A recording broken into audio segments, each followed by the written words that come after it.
Well, hello and welcome to Knife Delights. Welcome to another edition of Roadside Ramblings. You know, the weather's been great the last couple of days. Had sunshine and very little wind.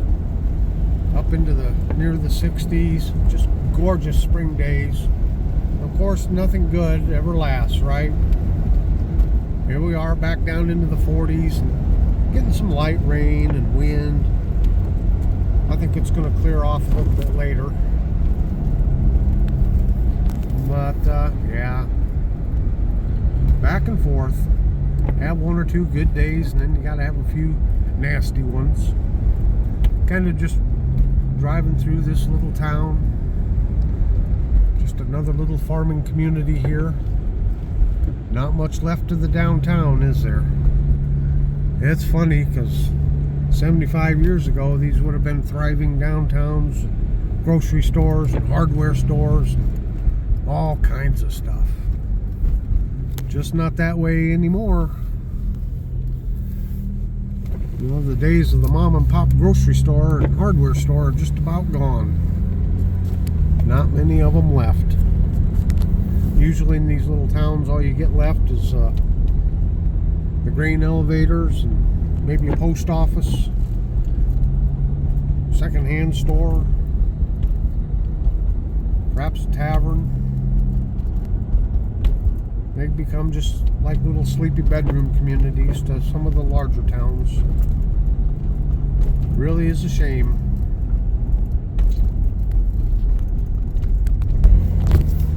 I was trying to get some pigeons. I missed them. Yeah, so anyway, I had a thought. Every now and then I do get a thought. And we're always talking about, you know, the knife community and the knife brotherhood and that. But, you know, I've noticed there's more and more of the ladies that are getting an interest in knives.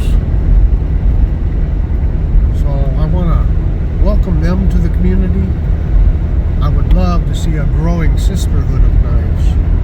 Wouldn't that be fantastic? Sure would be nice to see more and more of the ladies involved. And I hope that you have a nice home here at Knife Delights and within the rest of the community. So fellas, let's not forget the sisters. Well, we've had kind of an end of an era. Jerry and Kevin from Big J's Knives and Boston Blade Reviews announced that they're no longer going to be doing their Sunday live show. And, you know, I was watching their show while I was driving home last Sunday, and it seemed like everybody wanted to see what the controversy was about. You know, we all love controversy. They all wanted to hear about how Kevin and Jerry got into it and had a disagreement and falling out. They wanted all the juicy details. But folks, it really is simple, and I certainly understand their reasoning. It comes down to time, and you've heard me talk about that several times. You get a YouTube channel, and it can become all-consuming sometimes, almost like a second job. And, you know, when you have families and stuff, it takes a lot of family time away. And having a live show, especially every week, that's a big commitment. And when you work hard all week long and you only have the weekends to, you know, go hunting or fishing or go shopping with the family or go to a movie or just whatever, that makes it extremely difficult. So I certainly understand why they decided to stop the show. I just wanted to say thank you to both of them for all the entertainment they've given over the last year or so. Thanks for all your time and efforts and commitment. We'll miss your show, but we also know that your families will benefit from it. So thanks, guys. Of course, you know, we need to thank RJ too. RJ's been doing his show well over a year. I don't know if we're coming up close to 2 years on that show or not. That's a big commitment by RJ. Of course, you got a lot of other live shows or a weekly recorded show. Thanks to everybody that's out there putting out those shows. They're sure a lot of fun. A lot of fun. Some of the videos this week, I did a Thankful Thursday yesterday, thanking Big J and Jesse and James for their gifts. I won't say anything more about that.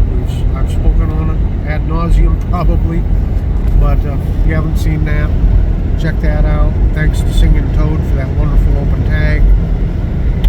I was also able to finish giving the spot treatment to one of RJ's knives that he sent me, and it's an old case trapper, and oh man, it turned out wonderful.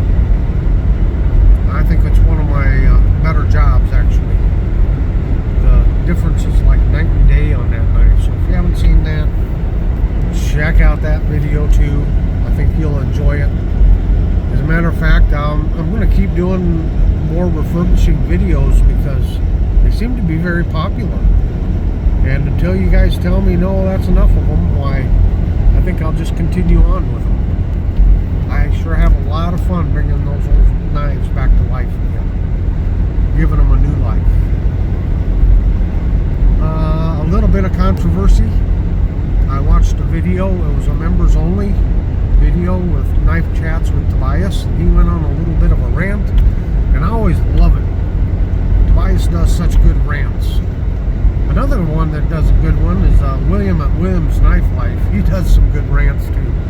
It's always fun to let off a little steam and rant just a little bit, isn't it?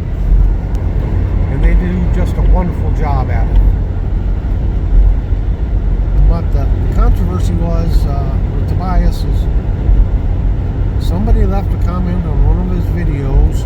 I'm just kind of paraphrasing here, but they couldn't understand why Buck was still using 420 HC, and they thought the Buck should switch, basically exclusively do all of their knives S35 VN.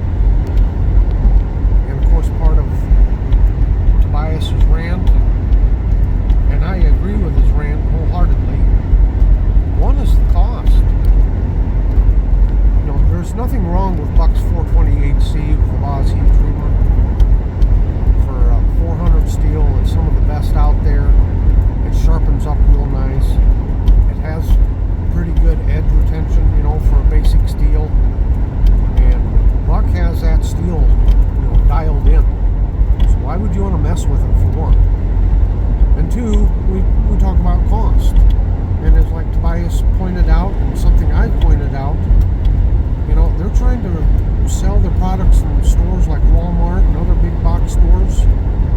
If you start adding $20 to $30 to the price of a knife just because of the steel, you know, they're not going to sell in those budget stores. They might sell a few, but something I've always said is your basic knife user is that working man out there trying to earn a living and feed his family, and he just wants something that cuts. And you know, us knife collectors or knife aficionados, we get all hung up on steels, cover materials and handle materials, and which is fine. But we have to remember the vast, overwhelming majority of the customers, these knife companies, are your basic working man and woman. And I know until a few years ago, when I went and bought a pocket knife, I didn't look at the steel, I didn't look at the covers. I just looked at the knife and says, okay, I think this one will do for me. And that was that. I mean, there was no research done about it. It was a spur of the moment buy a lot of times. And those kind of knives got me through life.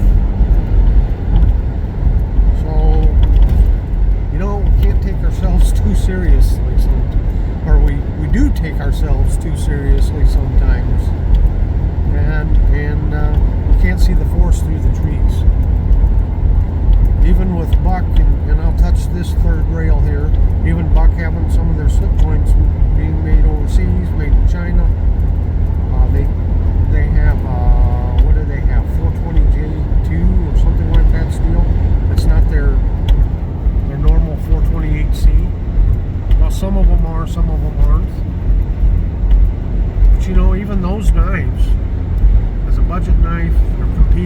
against other budget knives. They sell a lot of them. They can keep them in the big box stores. I've carried those foreign-made knives, and you know what? For the cutting chores that I personally do, you can't really tell the difference. Now, as I have also always said, if you have a specific job, a repetitive job that you're doing over and over, and you need a specific knife for that kind of a task, kind of in maybe a more of a professional mode there, by all means. I can understand wanting one of the new, super steels. But again, I get back to the average knife user.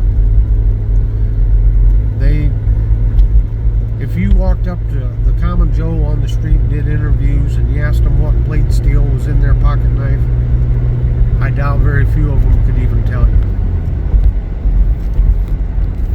So I guess that's my little mini rant, along with Tobias's good rant.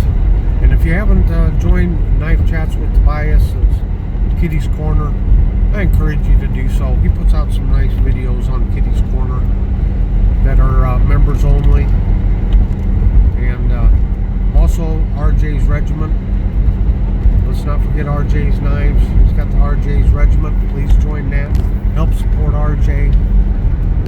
It really does help, folks. It doesn't cost that much to become a member of these channels, and it really does help out the channel. There's a lot of expense involved with mailing things, just buying knives to show on the channel. You know how expensive knives are getting these days. So anyway, look at them clouds. There's the windmills. There's a reason there's a lot of windmills here, out here on the open prairie, lots of wind. So I sure hope you've enjoyed this roadside rambling, and thanks for taking a ride with me, and we will catch you next week. So until next time, have a very delightful day.